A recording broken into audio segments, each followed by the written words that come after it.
dive into the gameplay. Yeah, I would love that. I'm playing Lola Pop, and Tristan will be playing with Ribbon Girl. And we're playing on the new stage that will also come with the updates. Yeah, and you're also going to talk about this a little bit later on, because it's quite the interesting stage, especially with Lola Pop, if I might say so.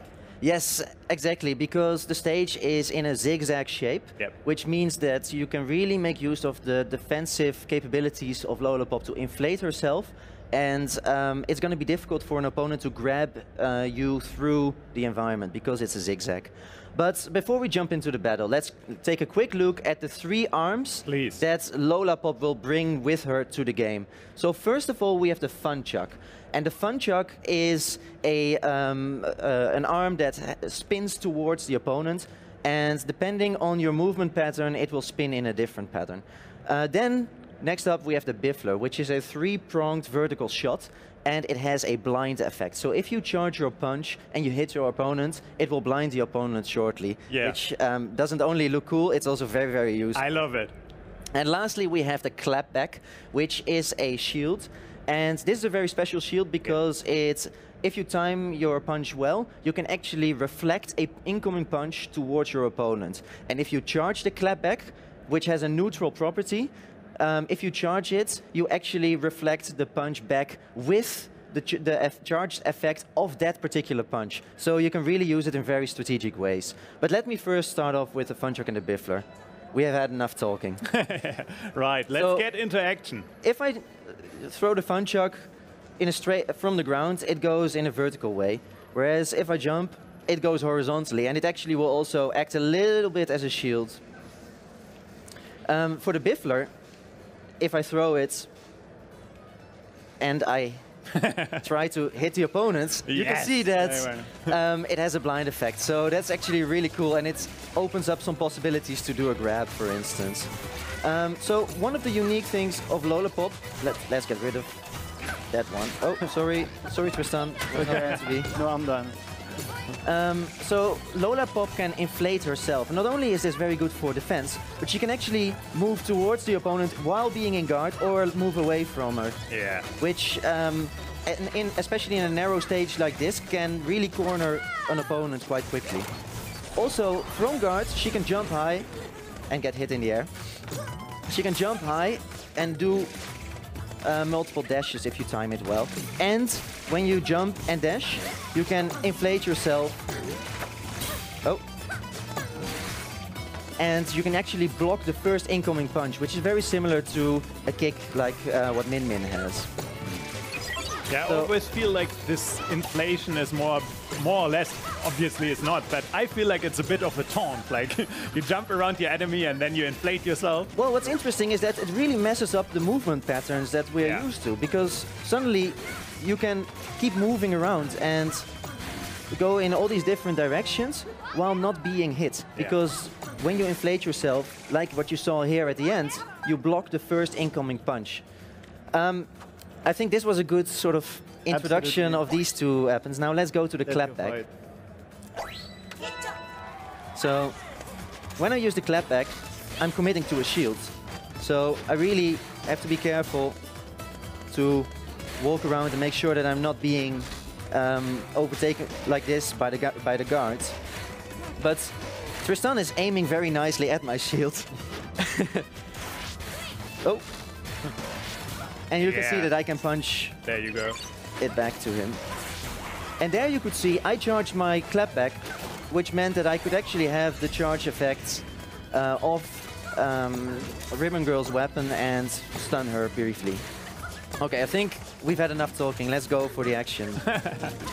So while these two are going to fight a little bit, and we're going to see how the Biffler looks like and the Clapback actually, I can tell you that if you look carefully at Lola Pop's trousers, you can see the small air wells if you want to. So it's really well done, beautiful design of her character at all. So I love her. Nice grab here. Yeah, I committed too early to the shield. So now this is a typical Tristan strategy of cornering me, but because I know him, I know that I can use my inflating capacities to block his first incoming punch. Oh, that's a good one. Oh, you were lucky there. I bet Tristan is happy that he doesn't have to talk as much because it's quite intense. But there you go. No. There's the comeback, but he misses. Oh, so close. Oh, wow, well done. But I need one more attack. Yeah, you need to keep her down. Thank you for letting me have a third round, Chris. Yeah, of course. So what you could actually already see there was that Tristan made really good use of the zigzag shape of the stage to corner me in this lower area, and then it's really difficult to get out without conceding at least one or a few punches. Then, especially if you use the Biffler like you did before, you want your enemy to stay blind, more or less. Yeah, exactly. Well, I actually now have a bit of a problem because Tristan made a very clever choice of arms, because he chose 2 Slap-a-Manders, but I was able to stop his super. That was good. Because the Slap-a-Manders often go around my clapback shield, so it's really difficult to bounce them back like what I did there. So basically, I'm playing one-handed now. Well done. So I have to probably be a lot more aggressive than what I would usually do with Lola Pop. Nice grab. And of course, immediately Tristan makes use of it by grabbing instead of punching. Ooh. So back and forth. Yeah, now I've got him.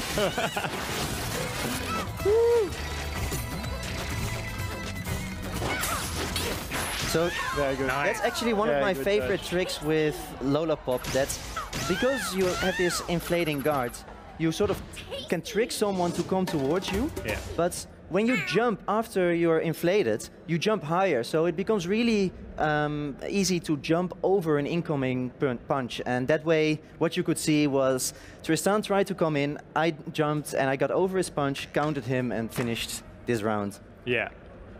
So now I think it's time to switch the roles. So now Tristan will be playing with Lola Pop and showing some other tricks. And I will be playing with Max Brass, which is a very heavy and a bit slow character.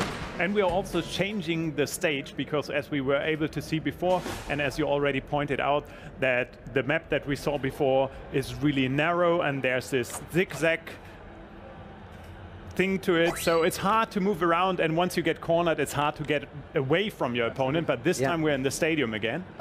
Exactly, and in the stadium it's going to be much more difficult for Lola Pop to really stay in the corner and hide behind her own shield.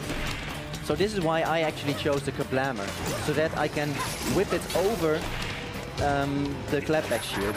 But I still have to be careful because the clapback can still reflect my Kablammer, and that hurts with Max Brass. So what you can see now is that Tristan is really playing a ranged game. And for me, the best way to deal with this is to try and get at him from the top. So I'm going to probably reveal my strategy now by grabbing him. Because if I grab him, I don't run the risk of being hit by a counter. Oh, that was really lucky for me.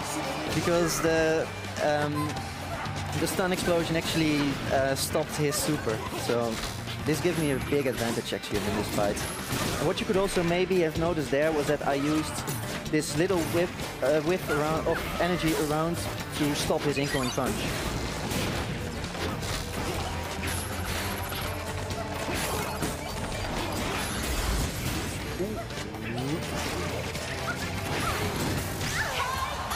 Well done. Yeah, so I think what you can see here is that Lola Pop definitely has a lot of mobility options, but if you get too stagnant, if you don't move enough, you're going to be very vulnerable to heavy punches. Yeah, exactly, because especially in this matchup against Max Brass, you might think that Lola Pop has the upper hand because of her mobility, but it's kind of vice versa, right? Oh. Yeah, well, maybe not. So, I'm trying to get enough charged punches in, but oh, wow, oh, wow, oh, oh, this is painful. That was a really good one, and you could see that the effect with the Biffler is amazing. Yeah. It looks like Tristan suddenly changed his tempo. Ooh, that hurt. Yeah, well, I needed... But now, what interesting part is that Max Brass goes into his final attack pattern, and he just keeps going for it. Oh no! That was stopped very shortly. Well, I think we can get a round 3 again. Yeah. All right. Stick to the Biffler. You're gonna stick to the Biffler. Well, then I'm gonna go for double roaster. It's gonna be speed against speed here. So, one thing that I find really interesting about Lola Pop is that because she can inflate herself, she basically has the defense of a heavy character with the mobility of a lighter character. So you can really see now that Tristan is using the mobility very well in this ring stage. Oh. Yeah, and you also told me that you get so used to Lola Pop's mobility that once you switch the character, it's always a bit of a like rethinking of your playstyle because you don't have that kind of mobility anymore. Yeah, I'm often waiting for the bounce now. Yeah. Because I've been playing Lola Pop so much.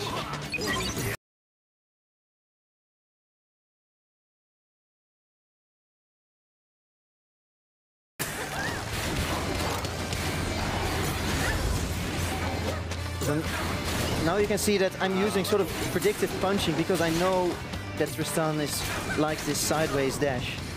Oh man, this is going to be very close. Well done. Good one. So, what do you say? One last match? One last match. So, I'm going to allow Tristan to play with his favorite character. Which is? Min Min. Min Min. Nice. And just for the record, I've never beaten Tristan while he was playing with Min Min. Maybe it's the time. Let's see. We'll see. Let's go to the new stage again.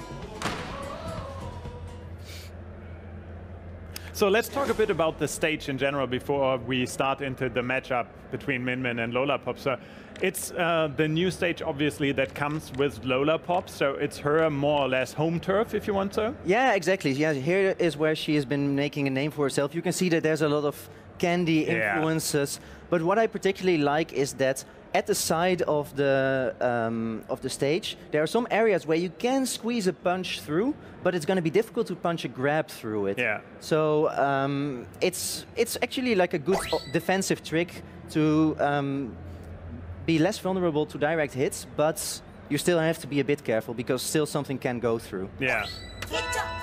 All right. So let's jump into the third match, or third round.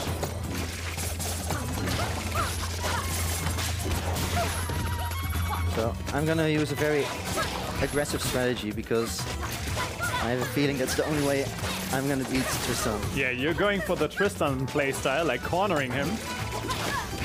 And now you could see actually, again, I blinded him.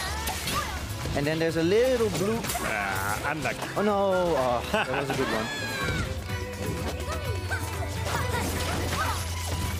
But what you can see here is that I chose to use the Biffler as my sort of counter arm because the Biffler is a little bit quicker than the Ram Ram. And as a result... Oh? I'm really sorry about that. No worries, that was a good timing. Thank you. You're welcome. All right. Let's make it even. Yes. We're back.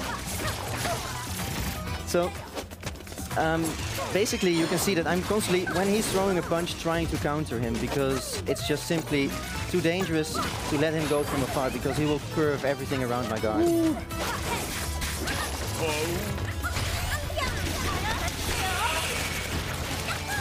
Oh no! Oh. Come on, Chris. I know you got it. Oh.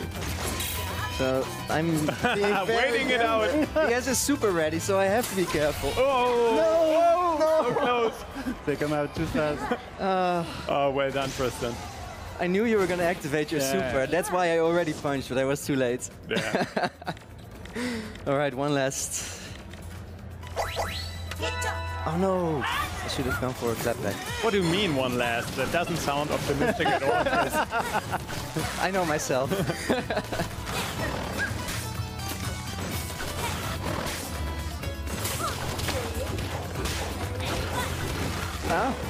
So now you can see that Tristan actually, as a counter strategy to my strategy, chose a really heavy arm, because that way he can always block the incoming bifflers that I've been throwing at him. No, this might still break my shield. Yeah, that's nice. Again, you could see there that I knew he was going to go for a grab. He knew that I was going to jump. It was just a matter of speed and reading each other properly. These milliseconds. Yeah.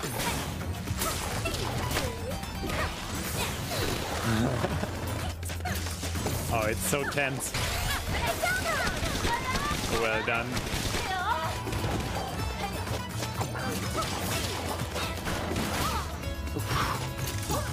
Try to keep him in that corner. Oh no, that was a good one. I was too aggressive. That grab.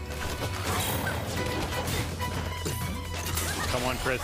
No, For the no, comeback. it's over. Ah. It's over. Well done. Oh, well done, guys. Well done. Thank you very much, Chris. So, I think we've been able to show the potential of Lola Pop.